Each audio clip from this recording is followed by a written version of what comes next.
नाज़रीन, आप देख रहे हैं बुराक न्यूज़ वर्ल्ड और मैं हूं लुकमान अली। नाज़रीन, तारीख का इंतकाम देखिए कि बांग्लादेश ने अपना एक नया नक्शा जारी किया है जिसमें भारत की 7 रियासतें भी शामिल हैं। मैं एक एक रियासत का नाम आपके सामने रखूंगा और ये मामला क्यों चला है। आप ये देखिए कि बांग्लादेश को चीन ने भी एक तरह से फ्री हैंड दिया है और चीन की पूरी हिमायत हासिल है कि इन रियासतों को अपने कंट्रोल में ले लिया जाए। वो बांग्लादेश जिसको बनाने के लिए, पाकिस्तान को तोड़ने के लिए भारत ने तोड़कर बांग्लादेश बनाया, और तारीख का इंतकाम देखें कि वो बांग्लादेश आज भारत को तोड़ने पर आ गया है। भारत की 7 वो रियासतें, उनके नाम आपके सामने रखूंगा जिनको बांग्लादेश ने अपने कंट्रोल में लेने के लिए फैसला कर लिया है, प्लान कर लिया है, और उसको किस किस की हिमायत हासिल है। तुर्की की हिमायत भी हासिल है। आपको पूरी खबर दूंगा। यह बहुत बड़ी खबर है कि पहलगाम का वाकया नरेंद्र मोदी के लिए भारत को तोड़ने का एक तरह से सफर का आगाज कर दिया है। यह वो ड्रामा था जिसने एक तरह से भारत को खुद ही, नरेंद्र मोदी को खुद ही एक शिकंजे में कस के रख दिया है और अब वो वहां से निकल नहीं पा रहा। आप ये देखिए कि बांग्लादेश ने जो नया नक्शा जारी किया है, वहां एक तंजीम मुतहरिक हुई है, सल्तनत बांग्लादेशी नामी तंजीम। सल्तनत, वो बांग्लादेश को एक सल्तनत का नाम दे रहे हैं और उस सल्तनत में भारत की वो रियासतें शामिल हैं जिनका गेटवे बांग्लादेश है। यानी कि आपने गुजर कर जाना है तो वहां से आपने बांग्लादेश से गुजर कर जाना है उन रियासतों में। तो उनको बांग्लादेश ने अपना हिस्सा डिक्लेयर कर दिया है। उस तंजीम ने यह कहा है कि भाई अब वो हुक्मरान जमात की तंजीम है, जो इस वक्त वहां पर हुक्मरान जमात है बांग्लादेश में, उसकी ही तंजीम है, उसके ही लोग हैं। और इसमें उनकी जानिब से जिस चीज का दावा किया गया है नए नक्शे के मुताबिक, वो डिटेल आप सुनिएगा।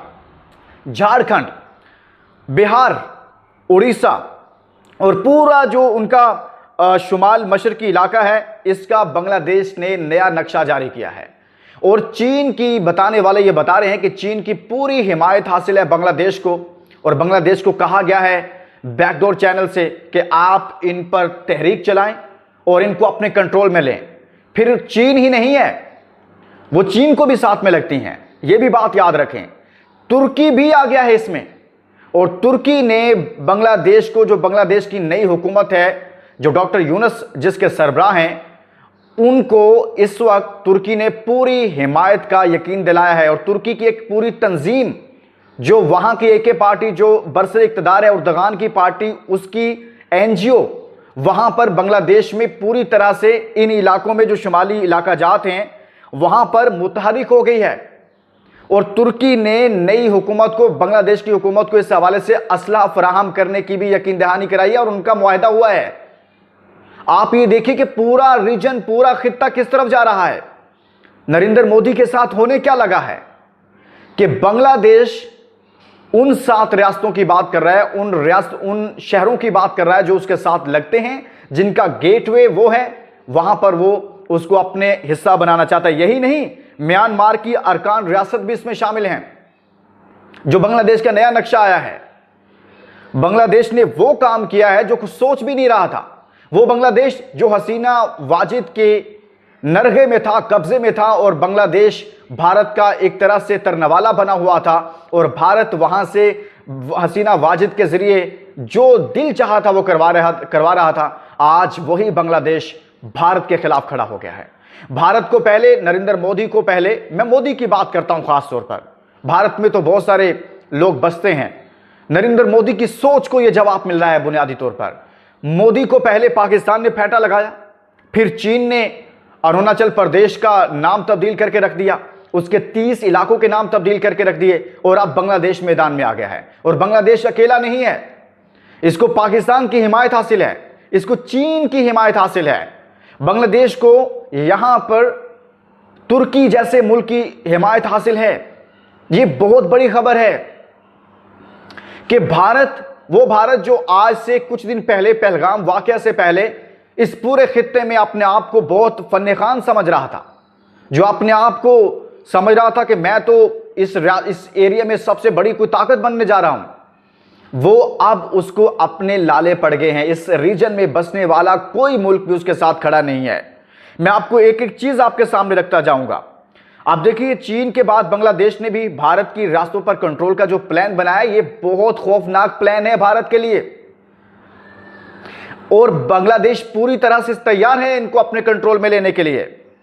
और नरेंद्र मोदी की नींदें हराम हो चुकी हैं। मोदी को अब समझ नहीं आ रही कि हो क्या रहा है।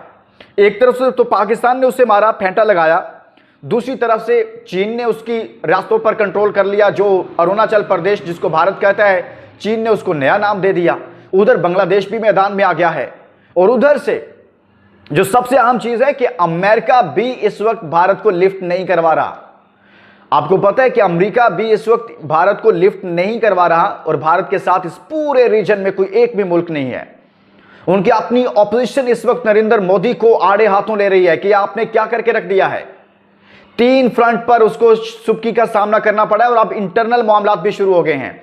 नंबर 1 फौजी, जहां पर उनके तीन रफाइल तैयारे तबाह हुए और तकरीबन 4 दीगर तैयारे शामिल है। 7 तैयारे हैं, 7 जिनको पाकिस्तान एयरफोर्स ने गिराया है। पाकिस्तान फोर्सेस का, पाक फजाइया का एक भी तैयारा भारतीय एयरफोर्स या उसकी फोर्सेस नहीं गिरा सकी हैं।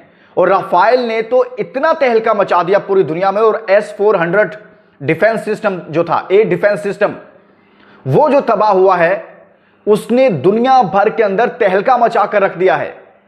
आप ये देखिए कि J-10C जो चाइनी तैयारे हैं, जो एयरक्राफ्ट है पाकिस्तान के पास, उनकी वैल्यू दुनिया में बढ़ गई है। इवन के ये कहा जा रहा है कि जो F-16 है, वो उसकी जो मार्केट वैल्यू है वो कम होना शुरू हो गई है।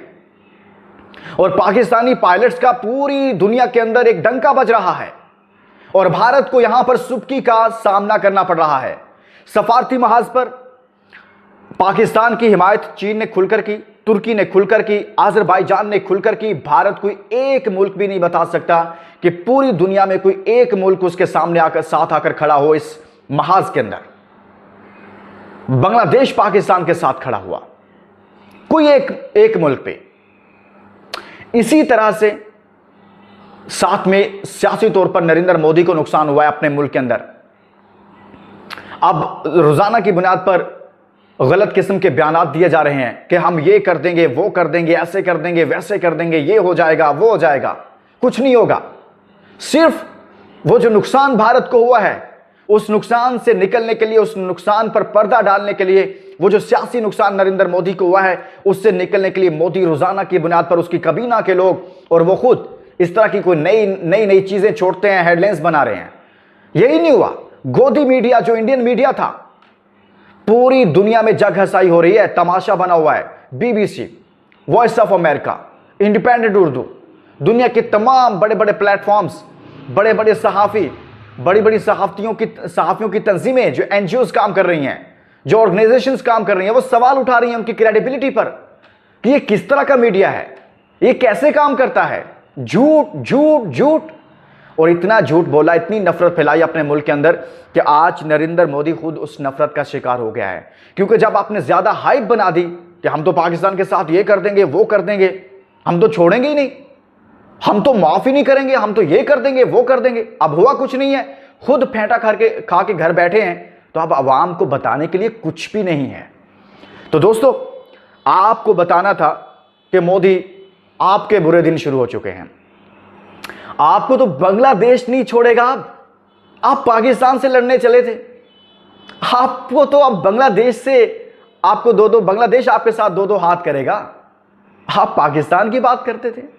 और दोस्तों, आप देखेंगे कि आने वाले वक्त में भारत में 20 से ज्यादा तहरीकें हैं जो अलहदगी की हैं। इनमें आपको जोर नजर आएगा, इनमें आपको पूरी ताकत नजर आएगी। आप, क्योंकि भारत ने पाकिस्तान में, बलोचिस्तान में यह सब करने की कोशिश की जहां वो बुरी तरह से नाकाम हुआ। कुलभूषण यादव गिरफ्तार हुआ, पूरा नेटवर्क पकड़ा गया, लेकिन पाकिस्तान की यह पॉलिसी नहीं थी। लेकिन अब आपको यह नजर आएगा पूरी दुनिया को कि अब भारत में हो क्या रहा है। पाकिस्तान अमन चाहता है, लेकिन ताली भाई दोनों हाथों से बजती है। नरेंद्र मोदी साहब, आप मजीद इलेक्शन आप नहीं जीत पाएंगे इस तरह से अपनी कौम को बेवकूफ बनाकर, भारत के पाकिस्तान के नाम पर। यह कहानी अब खत्म हो गई है। यह कहानी अब सुबह गई, शाम गई, बस ये गई। दोस्तों, इसके साथ ही इजाजत दीजिए। अपना बहुत सारा ख्याल रखिएगा, इस वीडियो का ख्याल रखिएगा।